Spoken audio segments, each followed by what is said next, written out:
मेरे प्रिय छात्र एवं छात्राओं, एसएससी जीडी का एग्ज़ाम होने वाला है और एसएससी जीडी के लिए प्रैक्टिस सेट विशेष ज़रूरी है। आपको मालूम है कि नियर अबाउट 24 टॉपिक्स हैं और 24 टॉपिक्स में ये समझ जाइए कि 20 प्रश्न बनाते हैं, 4 किसी तरीके से भी छोड़ा जा सकता है। अब ये एग्जामिनर के ऊपर है कि किस 4 टॉपिक्स को वो छोड़े। तो इसके साथ साथ आपको ज़रा मैं उत्साहित करने का एक शायर बोलते हुए अपने एसएससी जीडी के इस प्रैक्टिस सेट को आपके सामने प्रस्तुत करता हूं। इसके पहले भी आपको हिंदी का प्रैक्टिस, जो पुलिस प्रैक्टिस था, वो हमने जो है आपके सामने लाया, जिसमें 99% बच्चों ने स्कोर किया था। मैं ऐसे ऐसे प्रश्न को आपके सामने उपस्थित करूंगा जो एसएससी जीडी की सफलता के लिए आपके लिए महत्वपूर्ण योगदान देगा। जैसे कि शायर, बच्चों अपने अंदर उत्साह पैदा करो, माहौल से टकराओ। माहौल से टकराने की हिम्मत नहीं जिसमें, वो आदमी जमाने में क्या खाक पनप सकता है, कभी पनप नहीं सकता। प्रैक्टिस करो, थ्योरी पर मत रहो। थ्योरी अलग चीज है, प्रैक्टिस अलग चीज है। यदि प्रैक्टिस नहीं किया तो फिर असफलता ही हाथ आएगी। इसके साथ मैं आपके सामने ये प्रस्तुत करता हूं। हमारा पहला क्वेश्चन है, निम्नलिखित विकल्पों में से कौन सा वाक्य क्रिया विशेषण से संबंध रखता है?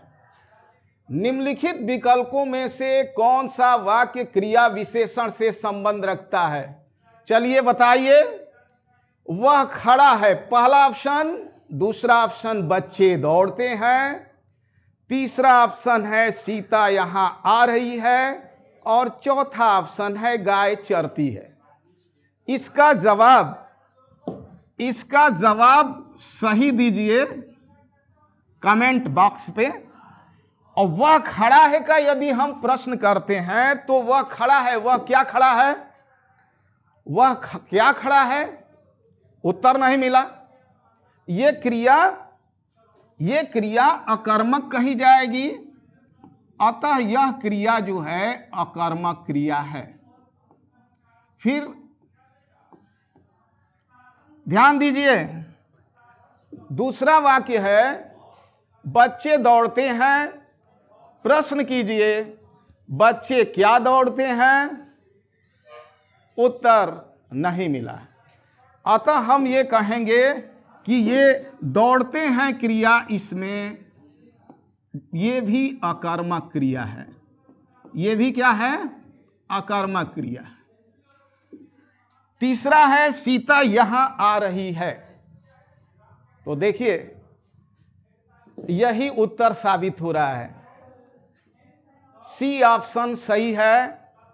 रीजन यह है कि इस वाक्य में जो आ रही है ये क्रिया है, और ये जो यहां शब्द है यही क्रिया की विशेषता बता रहा है। यहां शब्द क्रिया की विशेषता बता रहा है, और इसे हम पूरे नाम में कहेंगे क्रिया विशेषण अव्यय।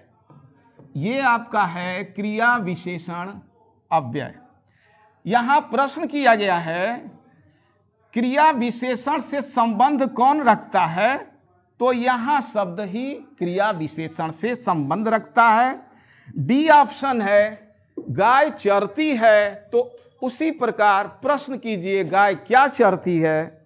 उत्तर कुछ भी नहीं मिला। अतः हम कहेंगे कि यहां चरती है, यही अकर्मक क्रिया के रूप में है। यह किस रूप में है? अकर्मक क्रिया के रूप में। अब इसके बाद नेक्स्ट प्रश्न आपके स्क्रीन पर है, निम्नलिखित विकल्पों में से कौन सा एक निजवाचक सर्वनाम का वाक्य नहीं है? बच्चों, आप निजवाचक सर्वनाम को भली भांति जानते होंगे। यदि किसी सर्वनाम के बाद स्वयं, खुद, अपने आप ही ऐसे शब्द सर्वनाम के बाद आए तो वहां होता है निजवाचक सर्वनाम। आप कुछ पूछना चाहते हैं, ए ऑप्शन आप, लेकिन ये निजवाचक सर्वनाम इसलिए नहीं है। इसको हम कहेंगे कौन सा सर्वनाम? इसे हम कहेंगे अन्य पुरुषवाचक सर्वनाम। ये आप जो है अन्य पुरुषवाचक सर्वनाम, आप ये मध्य, देखिए ये उत्तम पुरुषवाचक सर्वनाम, मध्यम पुरुषवाचक सर्वनाम और अन्य पुरुषवाचक सर्वनाम, ये सर्वनाम के 3 भेद होते हैं। यहां पर जो आप है ये मध्यम पुरुषवाचक सर्वनाम है। किस रूप में है? मध्यम पुरुषवाचक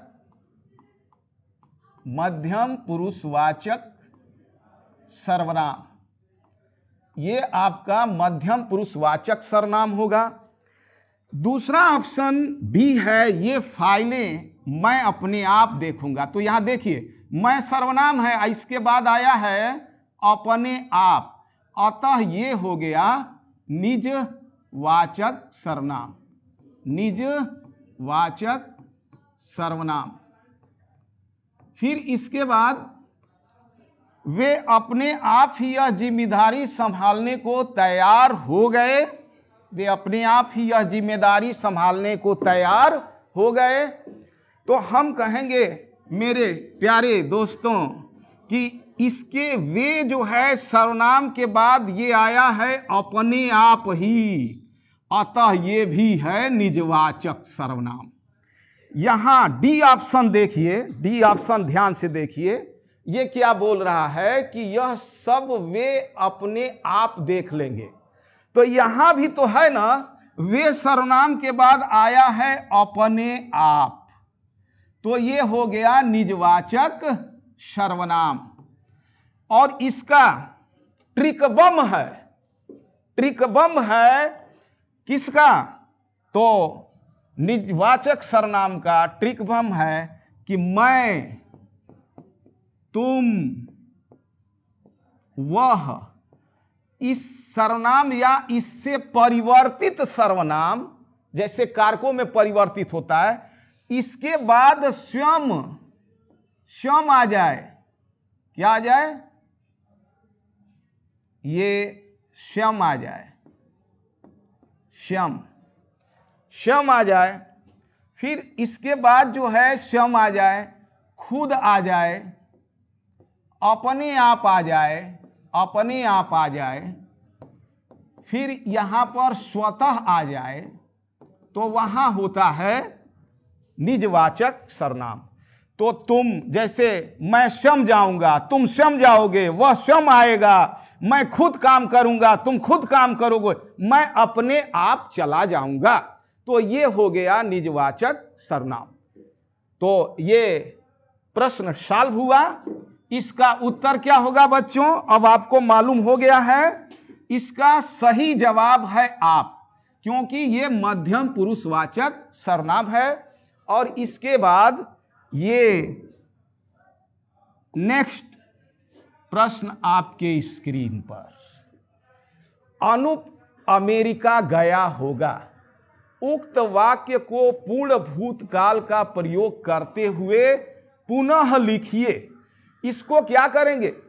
ये अनूप अमेरिका गया होगा, इसको हम कहेंगे गया होगा, यानी भूतकाल की बात कर रहा है। ये क्या होगा? तो ये होगा बच्चों, कौन सा काल होगा? अनूप अमेरिका गया होगा। जरा सोचिए, ये अंग्रेजी व्याकरणाचार्य ना कहते हैं कि गागी गे आएगा, तो वो होता है भविष्य काल। लेकिन जरा सोचो कि ये कह रहा है कि अमेरिका गया होगा, ये क्यों, कौन सा काल है? तो अमेरिका गया होगा, ये है संदिग्ध भूत। क्या है? संदिग्ध भूत। और इस संदिग्ध भूत के वाक्य को पूर्ण भूतकाल का प्रयोग करते हुए जब लिखेंगे तो क्या होगा? ये अनूप अमेरिका जाएगा, अनूप अमेरिका गया था, अनूप अमेरिका गया है, अनूप अमेरिका जा रहा है। तो बी ऑप्शन आपका सही होगा, क्योंकि ये पूर्ण भूत है। अनूप अमेरिका गया था, ये आथा, इथी, ए थे। इसको हम कहेंगे मेरे प्रिय छात्र एवं छात्राओं कि ये पूर्ण भूतकाल है। और इसके बाद यहां ध्यान दीजिए, इसको भी सॉल्व कीजिए। यदि मान लीजिए यही आ गया, अनूप अमेरिका जाएगा, तो ये है कौन सा भविष्य है? तो ये है आपका सामान्य भविष्य। कौन सा भविष्य काल है? सामान्य भविष्य काल। अनूप अमेरिका गया है, अनूप अमेरिका गया है, आ है, ई है, ए है। तो ये कौन सा काल होगा? इसको हम क्या कहेंगे? सामान्य कहेंगे कि आसन्न कहेंगे? तो गया है, इसमें विद्वानों ने दो मत दिया है कि चुका है, चुकी है, चुके हैं, गया है, लिया है, दिया है, किया है। तो ये कौन सा काल होगा? तो इसमें विद्वानों ने दो मत दिए हैं कि ये जो है पूर्ण वर्तमान है, पूर्ण वर्तमान काल है। किंतु आज के विद्वान कहते हैं कि नहीं, यह जो है आसन्न भूतकाल है, आसन्न भूतकाल है, क्योंकि ये निकट का भूतकाल है। यदि मैं कहूं कि इस स्क्रीन पर यह प्रश्न आपके सामने दिया गया है, तो जब स्क्रीन खुला ना, तो ये जो है वर्तमान था, लेकिन अब ये भूत हो गया है, कुछ लिखा भी गया है। अनूप अमेरिका जा रहा है, प्रश्न है अनूप अमेरिका जा रहा है, ये बताइए कौन सा काल होगा? जा रहा है, रही है, रहे हैं, रहा हूं, खूब अंग्रेजी में ठूस ठूस करके तैयार किए हैं। लेकिन क्या हिंदी में बता सकते हैं कि रहा है, रही है, रहे हैं, ये कौन सा काल है? तो आज से आप हिंदी के लिए अलर्ट हो जाइए। इसको कहेंगे तात्कालिक वर्तमान काल। कौन सा काल? तात्कालिक वर्तमान काल। और तात्कालिक वर्तमान काल को हम और भी दूसरे नाम से जानते हैं। इसको कहेंगे अपूर्ण वर्तमान काल, अपूर्ण वर्तमान काल। तो इस प्रकार स्क्रीन का यह प्रश्न सॉल्व हुआ। अगला प्रश्न है, निम्नलिखित विकल्पों में से किस एक वाक्य में विशेषण का उचित प्रयोग किया गया है? ए ऑप्शन रोज स्कूल जाओ, बी ऑप्शन पानी से नहाओ, सी ऑप्शन खाना खाओ और डी ऑप्शन मीठा फल खाओ। इस ऑप्शन में जो डी ऑप्शन है ये आपका सही है, क्योंकि इसमें मीठा जो है ये विशेषण है जो फल संज्ञा की विशेषता बता रहा है। फल संज्ञा है और मीठा विशेषण है। और आप जानते हैं कि संज्ञा की विशेषता बताने वाले शब्द को विशेषण कहते हैं। तो ये ऑप्शन डी सही होगा। इसके बाद नेक्स्ट है पांचवा, निम्नलिखित में से अव्यय से बना विशेषण शब्द नहीं है। अव्यय से बना विशेषण शब्द कौन सा नहीं है? पिछला पीछे से बना है, तो ये पीछे अव्यय है, तो ये अव्यय से बना हुआ विशेषण शब्द है। यहाँ पर जो कैसा शब्द है ये कौन सर्वनाम होता है और उसी कौन सर्वनाम से बना ये कैसा विशेषण होगा। तो ये सर्वनाम से बना है, ये सर्वनाम से बना है, और ये जो है अव्यय से बना विशेषण शब्द है। ये अव्यय से बना विशेषण, ये अव्यय से बना विशेषण है। फिर इसमें ये जो अगला शब्द है ये भी अव्यय से बना विशेषण है। बाहरी शब्द बाहर अव्यय होता है और उससे बना ये अव्यय से बना विशेषण है, यानी कि ऑप्शन निम्नलिखित में से अव्यय से बना विशेषण शब्द नहीं है, तो कैसा नहीं है। फिर हम आगे चलते हैं नेक्स्ट। निम्न में से कौन से वाक्य में कर्म कारक का प्रयोग हुआ है? देखिए यहाँ पर होना चाहिए कर्म कारक का प्रयोग। निम्न में से किस वाक्य में कर्म कारक का उचित प्रयोग नहीं हुआ है, सही प्रयोग नहीं हुआ है? यहाँ पर सही प्रयोग नहीं हुआ है। तो लड़का कुत्ते को मारता है, किसको मारता है? कुत्ते को। अतः इसमें कर्म कारक का सही प्रयोग हुआ है। बी, सीता ने चिट्ठी लिखी। सीता ने चिट्ठी लिखी, सीता ने क्या लिखी? सीता ने चिट्ठी लिखी। इसमें भी कर्म कारक का सही प्रयोग हुआ है। रमेश ने गोपाल को मारा, रमेश ने किसको मारा? गोपाल को। अतः इसमें भी सही है। लेकिन कविता पत्र को लिखती है, यहाँ पर होना चाहिए कविता पत्र लिखती है, कविता पत्र लिखती है। ये को जो है आपको अटपटा लग रहा होगा। अतः इसमें हम कहेंगे कि ये जो को चिन्ह दिखाया गया है कर्म कारक का, ये उचित प्रयोग नहीं हुआ है, अतः डी ऑप्शन सही है। फिर इसके बाद नेक्स्ट चलेंगे। नेक्स्ट है ठठेरा शब्द का लिंग परिवर्तित कीजिए। तो ठठेरा का लिंग हम परिवर्तित करेंगे तो ये क्या ठठेरी होगा? ये ठठेरी होगा। तो ठठेरा से ठठेरी, ये गलत। ठठारी होगा, ठठेरिन होगा, ठठेरिनी होगा। कौन सा ऑप्शन सही है? ये कमेंट बॉक्स पर आप बताएं कि कौन सा वाक्य सही है। यहाँ पर कौन सा शब्द सही है? तो यहाँ ठठेरिन जो दिया है, ठठेरा से इन प्रत्यय लगाकर ठठेरिन, ये जो है सही है। नेक्स्ट क्वेश्चन है वधु का बहुवचन क्या होगा? देखिए ये उत्तर प्रदेश पुलिस के भी एग्जाम में आया है, इसमें भी आने वाला है, इसलिए बहुत ही महत्वपूर्ण है। वधु का बहुवचन होगा वधुएं। और अधिकांशतः आप देखेंगे ना कि कहीं भी आप जाएंगे तो ये वधु लिखा जाता है, ठीक है, लेकिन शुद्ध शब्द है ये वधु और इसका बहुवचन हो जाएगा वधुएं। अतः हमारा ये ए ऑप्शन सही है और बाकी सब ये गलत ऑप्शन है। फिर इसके बाद नेक्स्ट देखिए, कीड़ा सरकता गया। इस वाक्य में प्रयुक्त संयुक्त क्रिया का नाम बताइए। यहाँ कह रहा है सरकता गया। ये दो क्रियाएं हैं, और जहाँ दो क्रियाएं होती हैं और दो से अधिक क्रियाएं होती हैं वही तो संयुक्त क्रिया होता है। लेकिन अब यहाँ पूछ रहा है कि संयुक्त क्रिया का नाम बताइए। ये आरंभ बोधक लग रहा है कि निरंतरता बोधक लग रहा है कि अनुमति बोधक लग रहा है कि समाप्ति बोधक लग रहा है? तो ये आपका जो है निरंतरता बोधक है। ये कंटिन्यू चल रहा है, कीड़ा कंटिन्यू जो है क्रिया कर रहा है, सरकता गया। तो इसको हम कहेंगे निरंतरता बोधक संयुक्त क्रिया।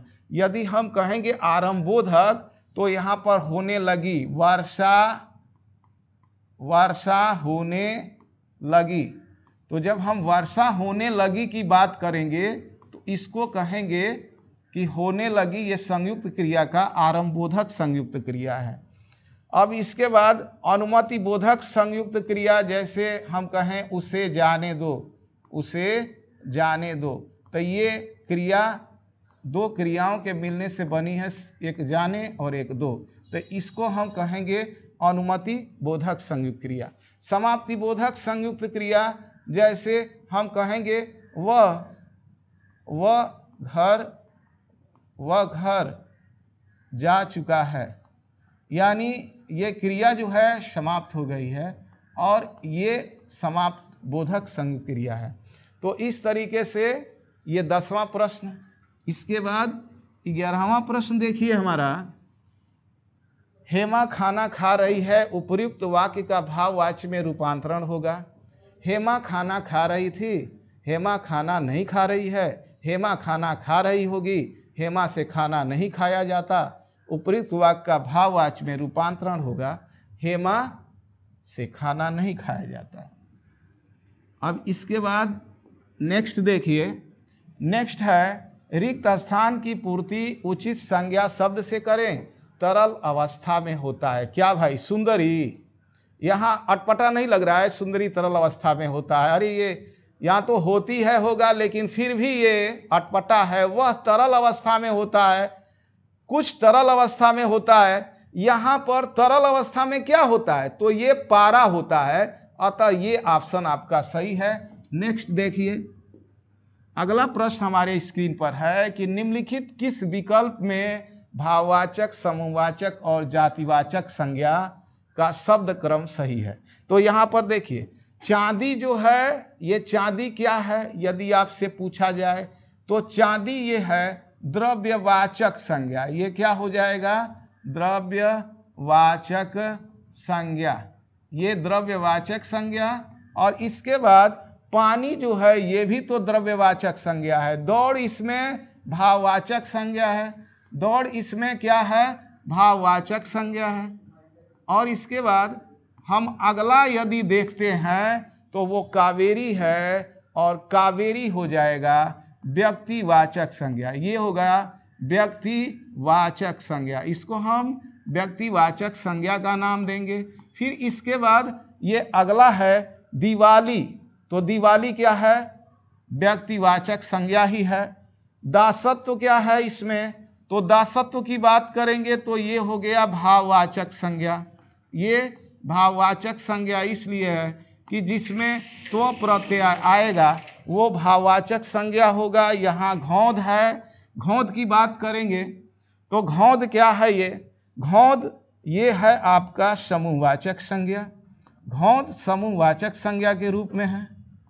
फिर इसके बाद अगला है जुलाहा, तो जुलाहा ये होगा जातिवाचक संज्ञा, ये है जातिवाचक संज्ञा, जुलाहा जातिवाचक संज्ञा। फिर इसके बाद ये ऑप्शन वर्षा का है, तो वर्षा है आपका व्यक्तिवाचक संज्ञा, ये व्यक्तिवाचक संज्ञा होगा।